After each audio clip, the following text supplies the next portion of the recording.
Do you ever catch yourself saying, English is just crazy? Maybe your students come across a tricky word and you tell them, you just have to memorize that one, or this is the part you have to know by heart. But deep down, you know it's still confusing. Here's the truth. English isn't random. It's a wonderfully complex system, and once you understand how that system works, through sound, structure, and meaning, everything changes. That's what Sarah, Paul, and I teach inside Mastering Morphology. This isn't another curriculum.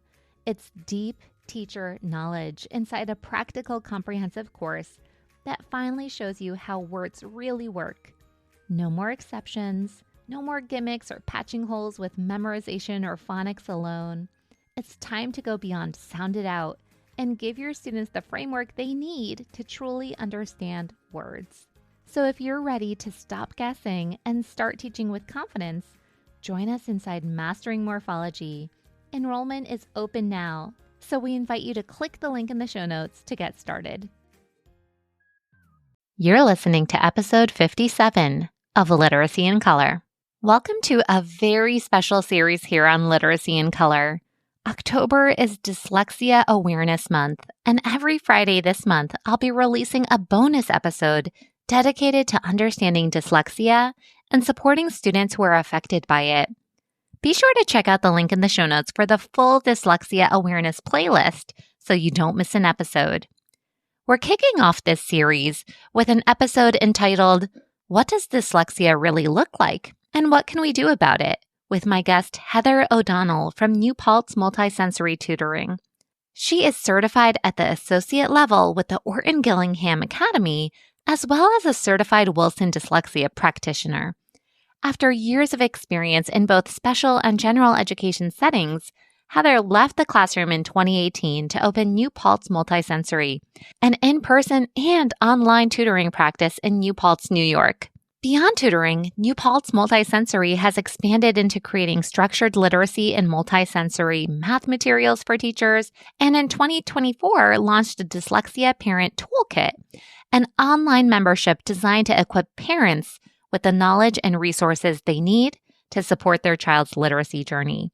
I'm so excited for this conversation. We're diving into what dyslexia really looks like, what signs teachers and parents should be aware of, and most importantly, what we can do about it. Welcome to the Literacy in Color podcast. I'm your host, Michelle Sullivan, a science of reading advocate with over a decade of experience as a reading interventionist and literacy coach. I'm passionate about making evidence-based instruction both effective and engaging. If you're interested in captivating our learners on reading fluently and understanding language, or as I like to call it, keeping it colorful, then you've found the right place. Each week, we'll explore intriguing lit bits and practical strategies around the science of reading and structured literacy to help you be colorful and teach colorfully. Are you ready to bring literacy to life? Let's color outside the lines and make an impact together.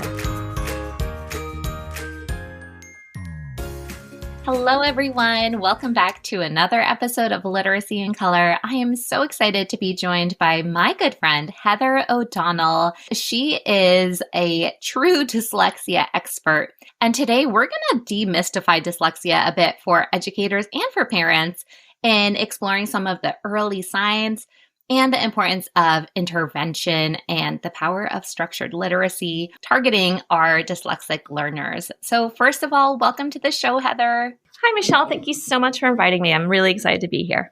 You're welcome. And I'm so excited to have you here. This time last year, we were at the Reading League together. I'm so sad that we weren't able to recreate that, but I'm so happy to be chatting with you today. So can you share a little bit about your background and how you came to focus so much of your career on supporting students with dyslexia? Sure. So I am a New York State certified special education and general education teacher.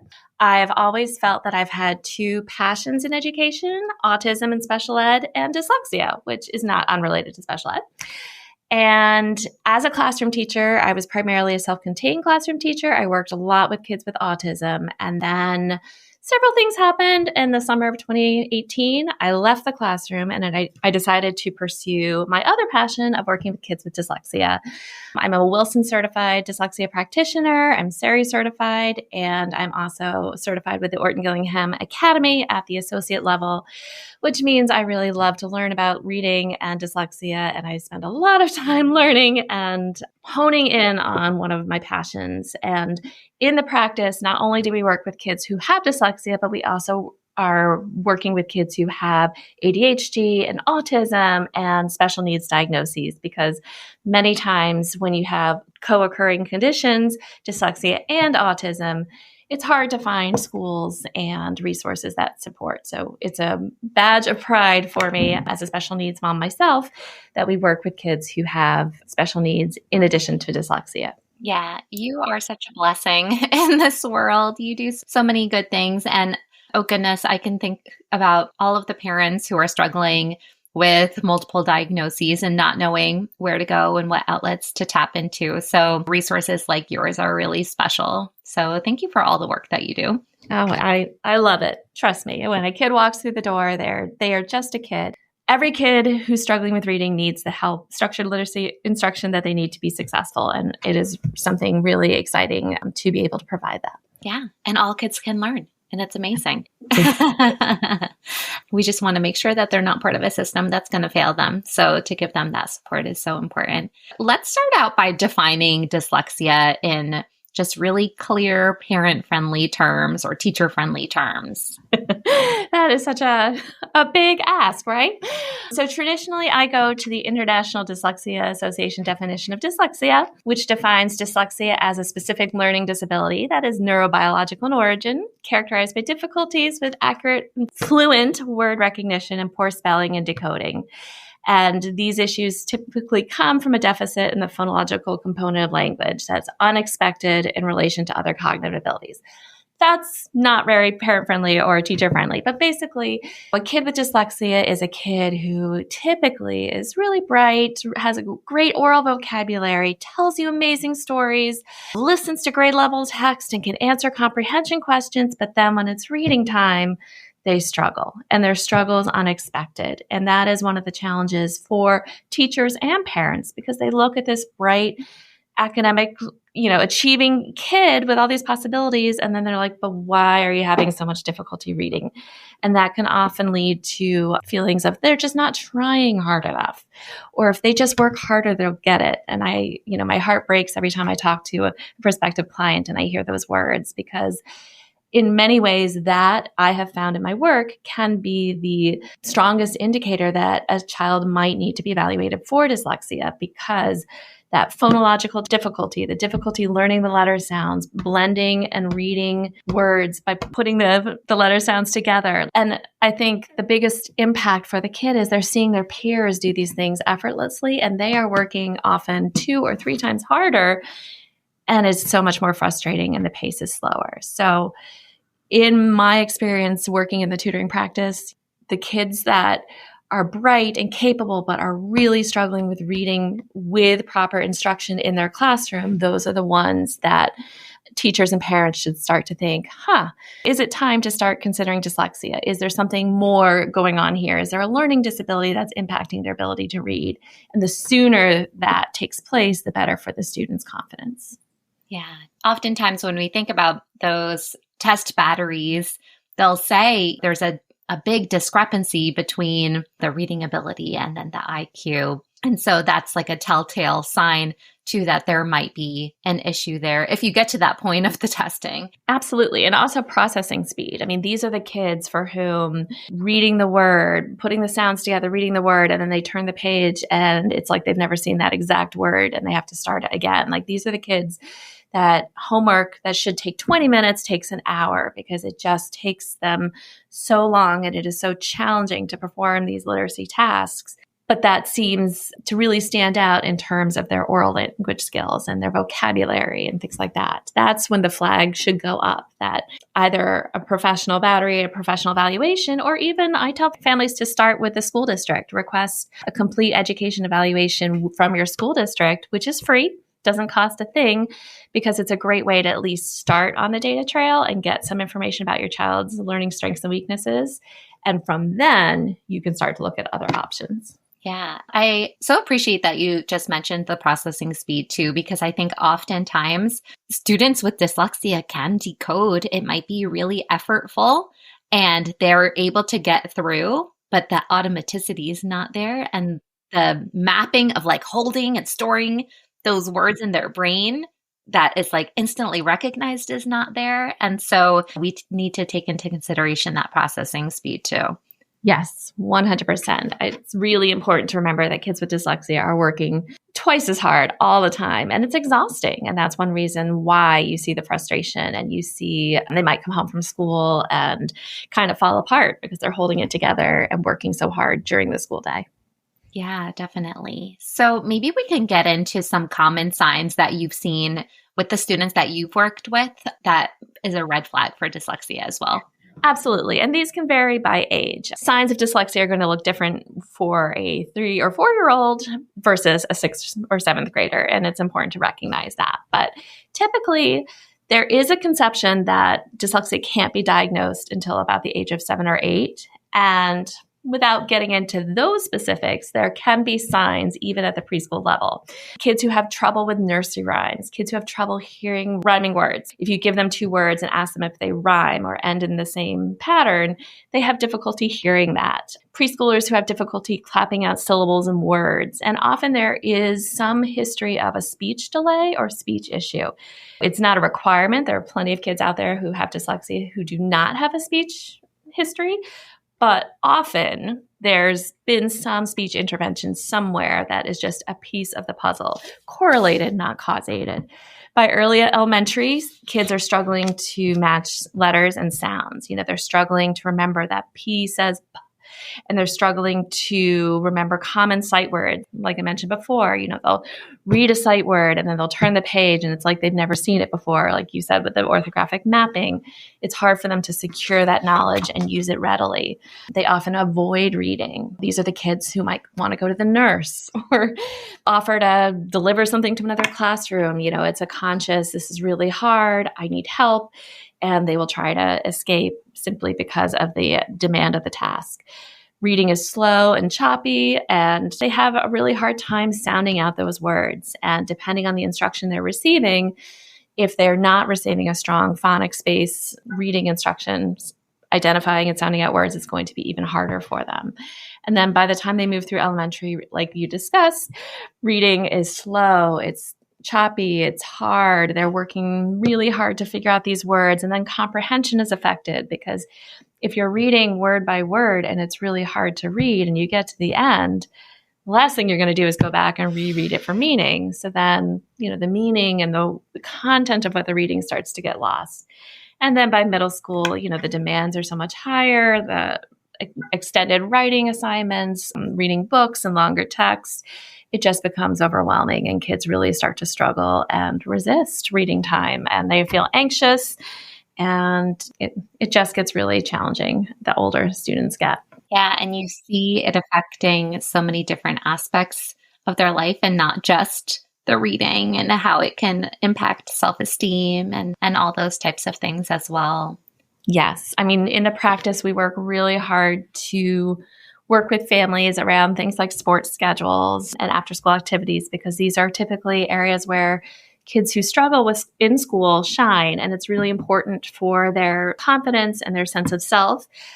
But it can make scheduling tutoring sessions a little tricky. So we do whatever we can to adjust our schedules as different spring sports season pops up or the winter basketball season suddenly arrives because we know how important it is for kids to have that area of their life in which they are successful when school is really hard.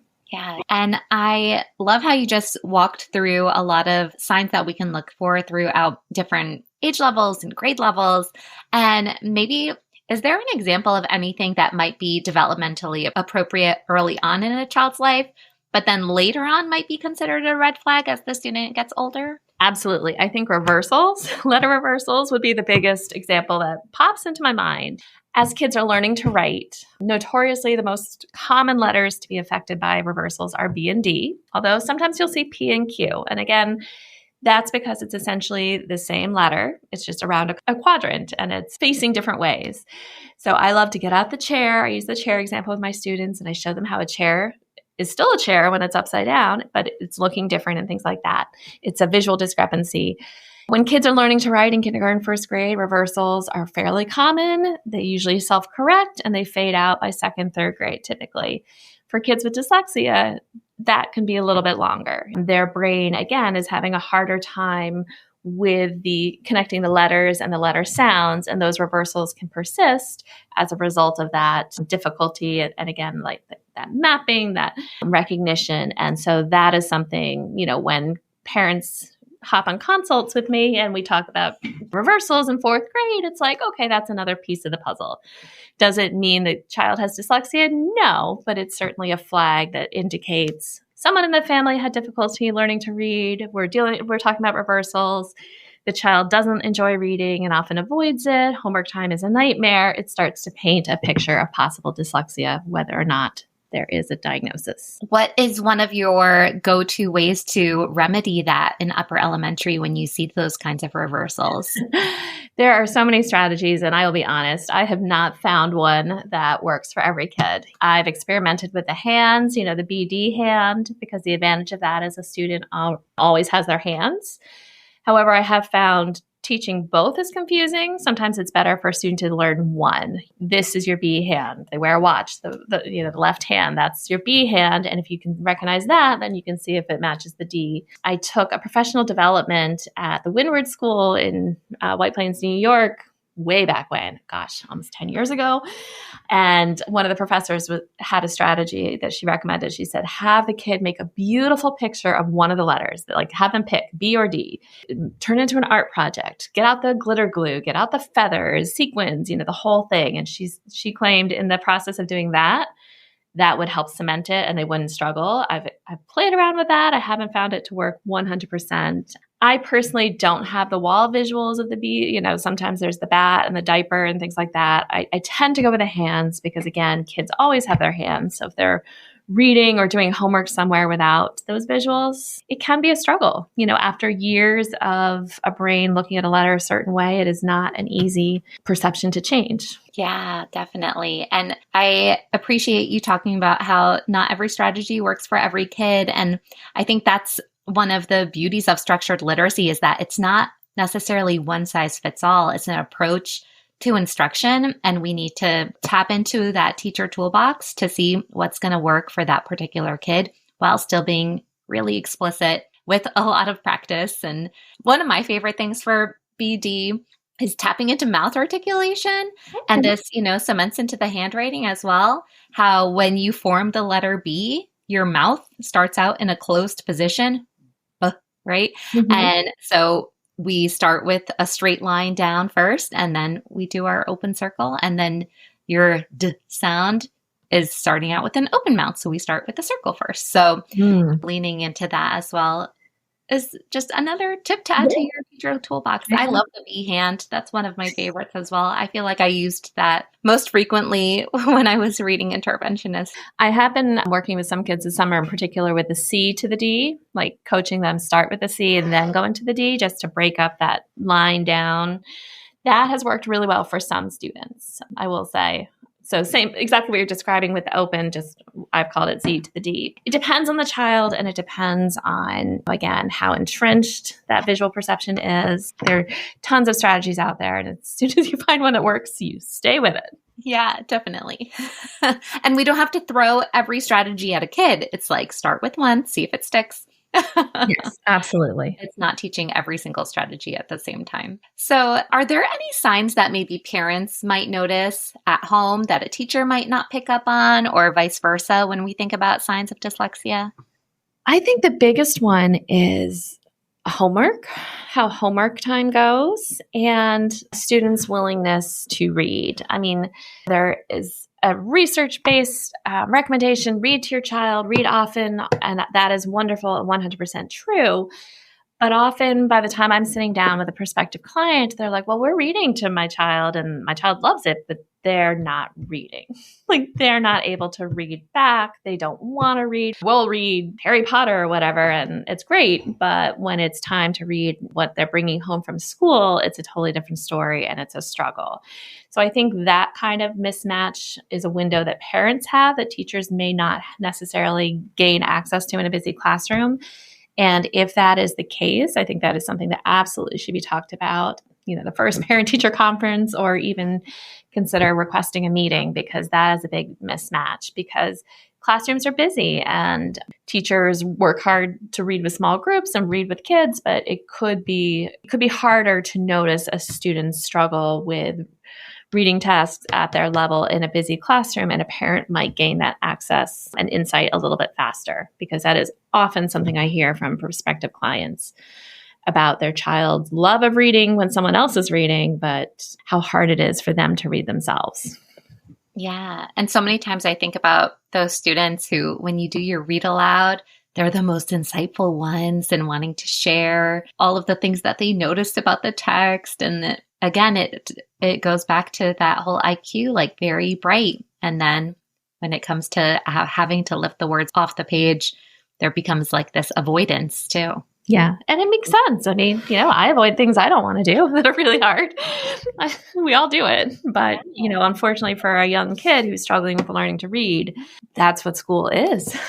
You can't really escape it. And that's when it starts to become overwhelming and they really start to become frustrated by being in school. Yeah. Yeah. And then are there any less obvious signs that often get overlooked? I mean, I will be honest. I talk to people who are already concerned. I think spelling often lags, even with appropriate instruction. Kids who have dyslexia often decode at a higher level than they spell. When we spell a word, we own it. We understand all the aspects of it. So even with appropriate instruction, that skill can lag behind, because again, it also involves writing, particularly at the lower part of elementary school. When we write a word, we have to not only know what letters we want to write, we have to remember the formation of how to make those letters, and we have to remember which letters go together to make a word and things like that. So the executive functioning task is much higher. So a child who perhaps reads at a higher level, but who's struggling so much more with spelling or writing tasks is another flag, again, just because of that mismatch and assuming that they are receiving the instruction that they need. That gap can show a potential issue. I really think that in my experience, I'm sure there are plenty of other experiences. I haven't worked with every kid out there, obviously. But the biggest thing is that child who's so capable and, loves so much about school, but then reading time comes and everything is just so much harder. And then when that spills over at home and, they're really struggling to do the things that are coming home, if there's homework and they don't want to take a turn reading, those have sort of been the biggest flags. And then again, as I mentioned, when I talk to parents, grandma had a hard time learning to read, or, I'm dyslexic, or my husband's dyslexic. Usually there's someone else in the family, because traditionally dyslexia is genetic and it does run through families. So that can be another correlation, not necessarily a causation, but another check as the possibility is being explored. Yeah. I think back to prior generations, so much probably just went undiagnosed, and it was just, you were seen as the poor reader and that was it. And then you owned that identity and yes, coped in some sort of way. Yeah. And I think this is one aspect where technology can be helpful, because now with voice to text, kids who struggle with writing can get their ideas out in different forms than they could have in, the past. But it still takes editing. It still takes an ability to read what is written and put it together in terms of grammar and things like that. Voice to text isn't perfect. It'll pick up random words or construct words inappropriately. So as I always encourage families to teach kids to type, especially kids with dyslexia, like old school, real typing, because I think as kids move out of elementary school, typing, it was true when I was in school a long time ago. And now I think it's even more true. Like, being able to type, being able to take what you're thinking and put it out quickly and efficiently through typing is the best tool that we can give our kids who struggle with reading, spelling, and writing because it will help them tap into the technology of grammar correct and spell correct and things like that so that they can communicate. I mean, I know for myself, I'd much rather type something than handwrite it at this point. And I think that's true even more so for this generation of kids. Several times you talked about the importance of early intervention and how that's really crucial for supporting our dyslexic learners. So what happens when a student with dyslexia perhaps doesn't get intervention right away? It's really hard.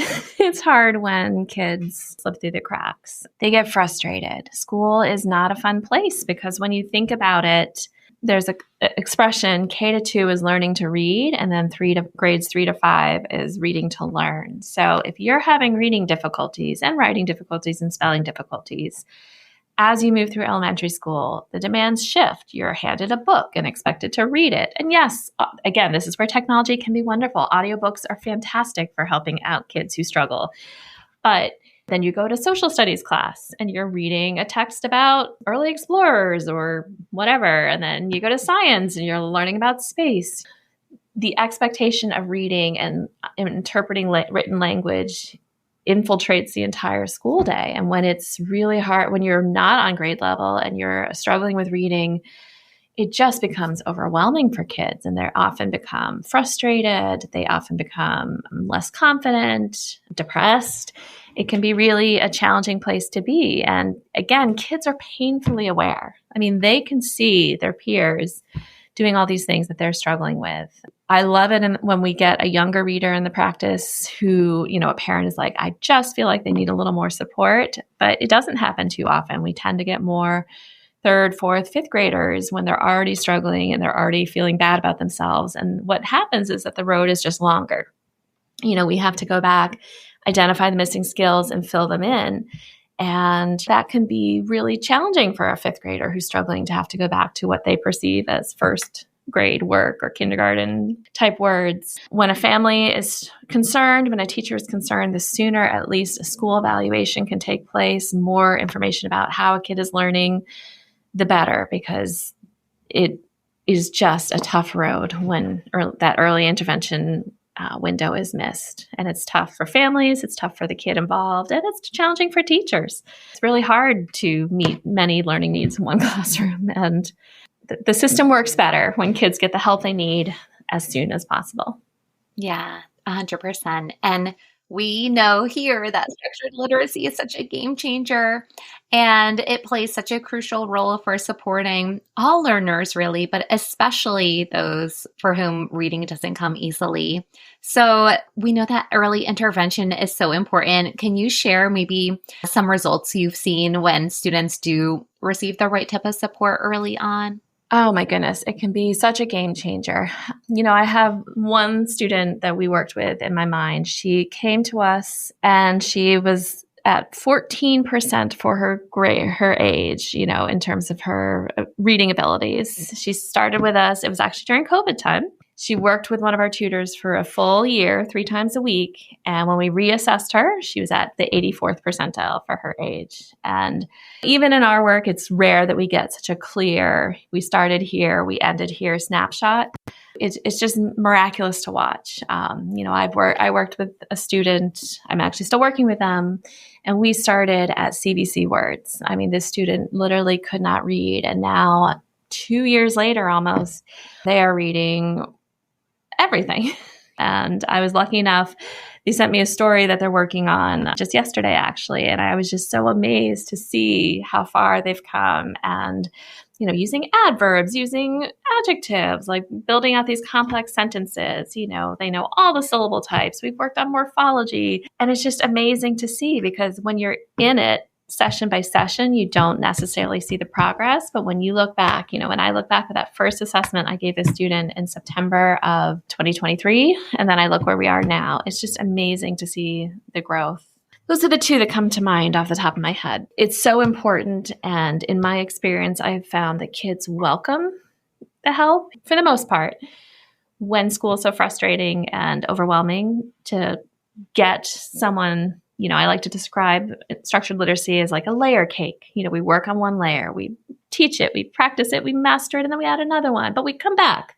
The layers are never gone. We do the spiral review, and that just builds kids' confidence, because instead of being handed a book with all these untaught concepts that they don't know how to read, they start to feel successful because it is the instruction that they need to feel successful and to make the growth that they desperately want. And like Anita Archer says, that success breeds motivation. Yes. And then instead of having a downward spiral, we have that upward spiral of let's continue this great work. And I love how you talked about the magic in seeing the light bulb click and for things actually working for the student when you use the right type of instruction. So I love that analogy of the layer cake. It's very sweet. Who doesn't love cake, right? Yeah, everyone loves cake. So can you talk about some of the key components of strong literacy instruction when we're considering structured literacy practices? Like what might one of your tutoring lessons look like? Absolutely. So again, I started primarily doing Wilson. These days I'm following more Orton-Gillingham, but I'll switch depending on the student. I think Wilson is a fantastic program, and I love Orton-Gillingham approach. I like to mix it up. But in the traditional Orton-Gillingham lesson, as I've learned from my fellow, we start off with a multisensory or kinesthetic warm-up, perhaps a handwriting letter or an irregular word instruction. We will do a visual drill, which is reviewing letter sounds, A, apple, or A, depending on the student's skill level. We'll do an auditory drill where I will provide the letter sounds and the student will write the letters that make those sounds. We will do a blending drill. We will do phonological awareness. And the student will read words, the student will spell words, the student will read sentences, the student will write sentences, and then I'll teach a new concept, again, moving through scope and sequence, paying attention to the errors the student made in the lesson before and highlighting those in the next one, and then we'll end with reading connected text. And, initially the connected text will be more decodable and controlled. It'll build off of the new instruction, or it'll be a review of skills previously learned, but then as the student's skills progress, we move towards less decodable text and more authentic text, but we'll discuss, meaning and pull out vocabulary words and do all of that. So that's typically how my lessons go these days. And again, it takes time. I definitely talk to families. It's not a quick fix. First we need to assess and see the student's strengths and the areas that need to be filled in. And then we plan our instruction around that. And I work with families often for years, but we build the relationship. And as families see the effect that this instruction has on their students, I'll hear things from families like, they read a street sign, they read a birthday card, she set up her stuffed animals and was the teacher, read them a story. Like those are the things that reassure families, this is what my child needs. I mean, the assessment scores are absolutely important and we want to progress monitor, but as families start to see it spill over into their home life and they start to see their kid taking on the tasks that they used to avoid, that's what's really exciting. And I think we as teachers can all agree that's the goal. Yeah. And the goal isn't to be good at school, it's to be a good citizen in this world. Definitely. No, that's really, really great. Thanks for sharing about your lesson components. And it just goes to show, your structure can remain the same from session to session to session, and the content is going to be different depending on what you're working on. And as you progress through the skills, it's going to be more challenging, but you're still bringing back those pieces from before so they're not forgotten and really instilled. And I think that's where a lot of the beauty lies too in structured literacy, that practice, practice, practice. Yes, absolutely. I love to send home decodable texts or send them to families because I see a student for 2 windows. Unlike a classroom teacher who sees a student every day, I'll see a student once or twice a week for a window, but it has to be more. They have to continue to practice at home, and it takes a village. It takes everyone working together to support the student. And when everything is aligned and the student starts to feel that motivation, it can be really powerful and exciting. Yeah, definitely. And how much more wonderful would it be if that student was receiving the same type of instruction in the classroom too? So it would be that double dose. Absolutely. As much as I love the work that I do, I strongly feel many students will be best supported in schools. Tutoring is one more thing If you have a student who does sports, it's one more thing to fit in after school. It's one more ask of a student for whom reading and literacy can be challenging. And that's not to say it doesn't work for a lot of kids. It does, but I 100% believe many kids should just get that support in school so that it's not one more thing for them, and that it can be daily and it can build and lead to their success in the classroom as they move through elementary and middle and high school. Definitely. Well, I know that all of the families that you work with feel so supported by you. So again, kudos to you. And for the parents who are told to wait and see and told just give them time, what would you say to that parent? I have thoughts on this. I would say, no, thank you. No, I always tread around this question carefully because I think well-intentioned people will often offer that advice. And sometimes I suppose it does work. But most of the time, if you are seeing a student struggle in kindergarten with reading, if you're seeing a student struggle in first grade, it is not going to get better without increasing the intensity of instruction, increasing the ratio, 1-to-1 versus 1 to small group or a whole class. And the longer that it takes for that instruction to be provided, the further your student is going to fall behind. Those of us in the science of reading field are well familiar with the Matthew effect. Kids who love reading read a lot, and then they read more, and then they just are learning all these words and all these concepts and this knowledge. And kids who struggle with reading are not. So their peer is reading, the history of wetlands in the United States, and they're reading a decodable book because they're struggling with reading and it doesn't have the same content knowledge. So it's really important when your child is struggling with reading, thank the teacher or the kind-hearted person who's giving you that advice, but then ask for that district evaluation. Listen to that voice that says, no, my student needs more, and work on finding that support. Ask what else the school can provide, because the longer it takes for your student to get that help, the more they will fall behind. And it's so hard to make up that lost time and that lost knowledge. And I'm such a proponent too, I know you are too, of that early intervention, because the sooner we flag it, the sooner that we can help them and make sure that we fill those gaps so that there's not going to be so many gaps later down the road. Yes, absolutely. It's waiting is not recommended. The school has to have more supports. What needs to happen for the child to be evaluated for those supports? Those are the questions to ask as soon as you, as a parent, are concerned that your student is struggling with learning to read. Yeah. And so if a parent requests that type of evaluation, or maybe even a school has some type of screening process, are there any next steps even after that? I think here's where it goes school by school, but typically in my area, at least, if you request a complete educational evaluation, that will be done by the school district. It usually involves psychological evaluation, IQ. If you are concerned about reading, I recommend you request a phonological assessment. In my area, the CTOP is usually the one that's done. But if you do not specifically request that, in my experience, it won't necessarily be done, even though you are concerned about reading.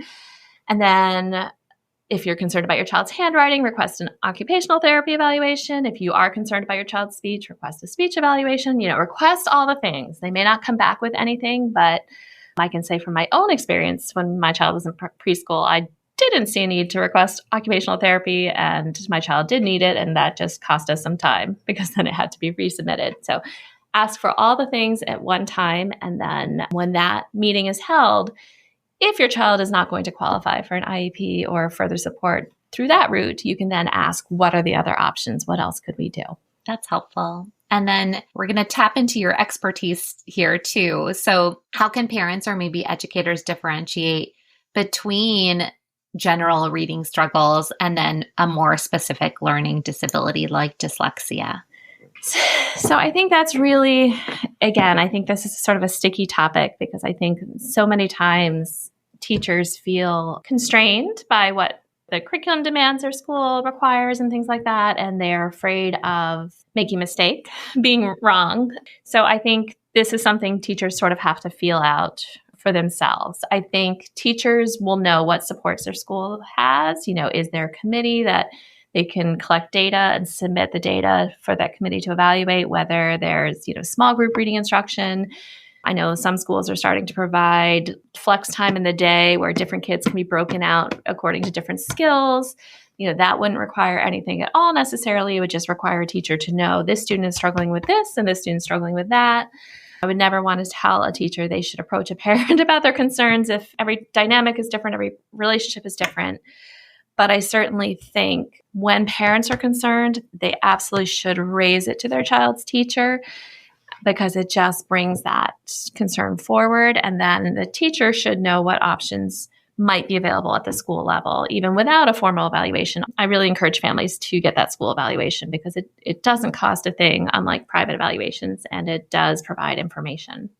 And I actually have a handout to help parents write that request, a free resource. So I will send you that link if you want to include it for anyone that wants help with that process.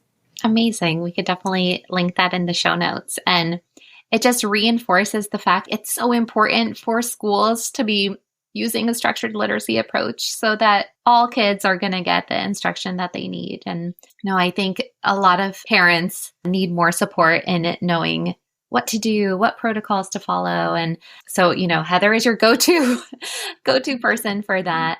For any educator or parent listening who wants to better recognize or respond to dyslexia, along with this special toolkit that you have to offer, what's another piece of advice that you just want to leave?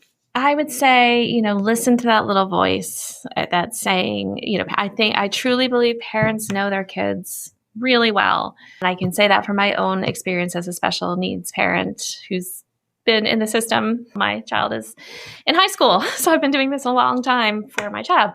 Listen to that voice. Teachers are wonderful. They have wonderful professional experience, but they don't know your child the way you know your child. And if your voice is saying, we need something more, we're not getting enough, listen to that. And then have that conversation with your child's teacher. Ask what other supports. It's not a quick process. You're not going to have one meeting and everything's going to fall right into place, unfortunately, in my experience. But just starting the trail, building the relationships, letting the teacher know you are already concerned is going to help the teacher sort of analyze and collect data perhaps a little bit differently than if it's just all the kids and it's the beginning of the year data and things like that. So I really think parents have a great voice and a great insight on their child, and their description of their child's needs will help a school community better meet them, if that makes sense. 100%. This has been so wonderful, Heather. I appreciate all of the insight that you have to share. And I think it's really empowering for parents to become better advocates for their own children if some red flags arise at home and they're seeking supports and unsure of where to turn to. So this has been such a valuable episode. And I know if you're in the upstate New York area and you have any of these concerns, you'll want to scope out some of Heather's in-person offerings. But how else can listeners connect with you virtually?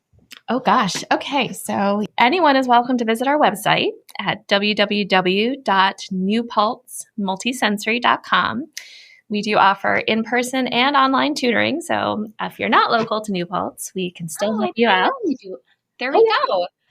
Oh yeah, we have online as well. And then I am on Facebook and Instagram at New Paltz Multisensory Tutoring, and we have a TPT store, we have a website store, and I will give you some links. And we also have a writing membership for teachers, and we also have a membership for parents of kids with dyslexia who want to learn more about what they need to learn to advocate for their child. So we have that as well. You can email me at heather.o'donnell@newpaltzmultisensory.com, and I will be happy to help you out. I love advocating and working with parents. It's something I've had to do as myself as a parent, and I think it's just so important. So I'm happy to help anyone who's looking to chat. Wonderful. We'll put that all in the show notes, and I hope everyone who has these needs arising taps into your resources, because I know they are truly a treasure. So thank you again for coming on the show. Thank you so much for inviting me. I love talking about this, and it's been a wonderful chance to chat. Thank you so much for tuning into Literacy in Color. I hope today's episode left you feeling both inspired and equipped with something new to add to your teaching toolkit. If you're enjoying this podcast, it would truly mean so much to me if you'd leave a 5-star review. It helps other educators find the show and join our colorful community. And don't forget to hit the follow or subscribe button so you never miss an episode. For more tips, tools, and resources, Be sure to check out the links in the show notes at michelleandthecolorfulclassroom.com. Thanks again for listening, and I'll catch you next week. Until then, be colorful and teach colorfully.